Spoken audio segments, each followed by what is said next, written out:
जय श्री राधा रानी सरकार की। जय श्री कृष्ण भगवान की। जय माघ मास महत्यम की। माघ मास महत्यम के 21वें अध्याय की परम सुंदर कथा को आज हम आपको सुनाने जा रहे हैं। इन कथाओं को सुनने से भगवान की अनंत कृपा मिलती है और पुण्य लाभ प्राप्त होता है। तो 21वें अध्याय की कथा इस प्रकार है। लोमश ऋषि वेदनिधि ब्राह्मण से कहने लगे हैं कि पूर्व काल में अवंती देश में वीरसेन नाम का एक राजा रहता था। उसने नर्मदा नदी के किनारे राजसूय यज्ञ किया और अश्वमेध यज्ञ भी किए। बहुत अधिक मात्रा में धन का व्यय किया गया। वहां पर जो खंबे बने थे वो सोने के बनाए हुए थे। जितने ब्राह्मण उस यज्ञ में आए थे सबको अन्न, धन और वस्त्र आदि का दान दिया गया। बहुत सी गौवें, सुंदर वस्त्र, सोने के आभूषण से युक्त अनेक तरह के दान सबको दिए गए। हे ब्राह्मण देवता, उसी स्थान पर एक भद्रक नाम का ब्राह्मण, जो कि अत्यंत मूर्ख, कृषि कार्य करने वाला, दुराचारी, अधर्मी और पापी था, वह भाई बंधुओं से त्यागा हुआ इधर उधर घूमता हुआ देव यात्रियों के साथ प्रयागराज में आ गया और माघ मास में उनके साथ उसने 3 दिनों तक स्नान किया। माघ मास की महिमा के कारण वह 3 दिन के स्नान से ही निष्पाप हो गया। उसके सभी पाप नष्ट हो गए। फिर वह अपने घर चला आया। उसने ब्राह्मण और राजा दोनों को बराबर इंद्रलोक में देखा। तेज, रूप, बल, स्त्री, वस्त्र और आभूषणों में दोनों समान थे। ऐसा देखकर उसके महात्म्य को क्या कहा जाए।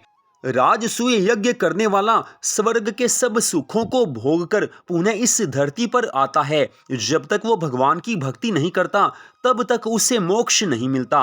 लेकिन जो माघ मास में प्रातः स्नान के नियम का पालन करता है, भगवान की भक्ति करता है, उसे उसी जन्म में मोक्ष मिल जाता है। गंगा और यमुना के संगम की हवा के स्पर्श से बहुत से दुख नष्ट हो जाते हैं। और अधिक क्या कहें, किसी भी तीर्थ में किए गए पाप माघ मास में प्रयागराज में स्नान करने से अवश्य ही नष्ट हो जाते हैं। माघ मास में जो मनुष्य प्रयागराज में स्नान करता है उसके सब जन्मों के पाप नष्ट हो जाते हैं। उससे भगवान की अनंत कृपा मिलती है। मैं पिशाच मोचन नाम का एक पुराना इतिहास तुम्हें सुनाता हूँ। इस इतिहास को ये कन्याएं और तुम्हारा पुत्र भी सुने तो इससे इनको स्मृति प्राप्त होगी। पुराने समय में देवधूति नाम का एक बड़ा गंभीर और वेदों का पारंगत वैष्णव ब्राह्मण था। उसने पिशाच को निर्मुक्त किया था। वेदनिधि ब्राह्मण कहने लगे हैं कि वह कहाँ का रहने वाला, किसका पुत्र और किस पिशाच को उसने निर्मुक्त किया था।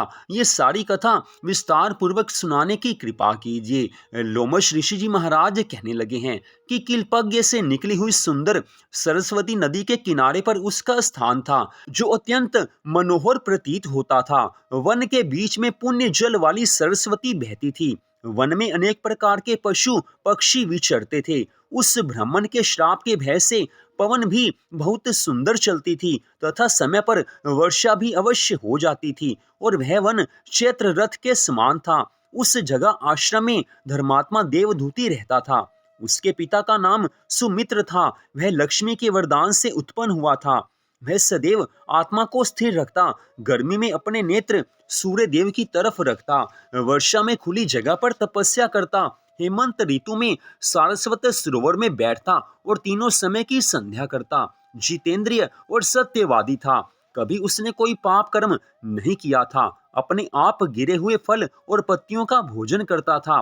तपस्या के द्वारा उसका शरीर सूख कर केवल हड्डियां मात्र रह गई थी। इस प्रकार उसने तपस्या करते हुए वहां पर 1000 वर्ष व्यतीत कर दिए। तपस्या के प्रभाव से उसका शरीर अग्नि के समान प्रज्वलित दिखाई देता था। श्री हरि विष्णु भगवान जी की प्रसन्नता से ही वह सब कार्य करता था, क्योंकि उसका मन भगवान में लगा हुआ था। एक क्षण भी वो भगवान को नहीं भूलता था। मनुष्य जीवन हो तो ऐसा क्षण भर के लिए भी ठाकुर जी की याद नहीं भूले। जो भगवान को सदा याद रखते हैं, भगवान उनको सदा याद रखते हैं, क्योंकि भगवान ने एक नियम बनाया हुआ है कि हम जिस भाव से भगवान की भक्ति करते हैं, जिस भाव से हम भगवान की पूजा आराधना करते हैं, जिस भाव से हम ठाकुर जी को याद रखते हैं, उसी भाव से हमें भगवान फल प्रदान करते हैं। तो इसका एक अर्थ ये भी है कि अगर हम किसी स्थान पर बैठकर भगवान को याद कर रहे हैं, ठीक उसी समय भगवान भी हमें याद कर रहे होते हैं। ये भगवान का बनाया हुआ नियम है जो त्रिकाल सत्य है, जो हमेशा सत्य रहेगा। तत्पश्चात लोमश ऋषि जी महाराज कहने लगे हैं कि दधीचि ऋषि के वरदान से वह श्रेष्ठ वैष्णव हुआ था।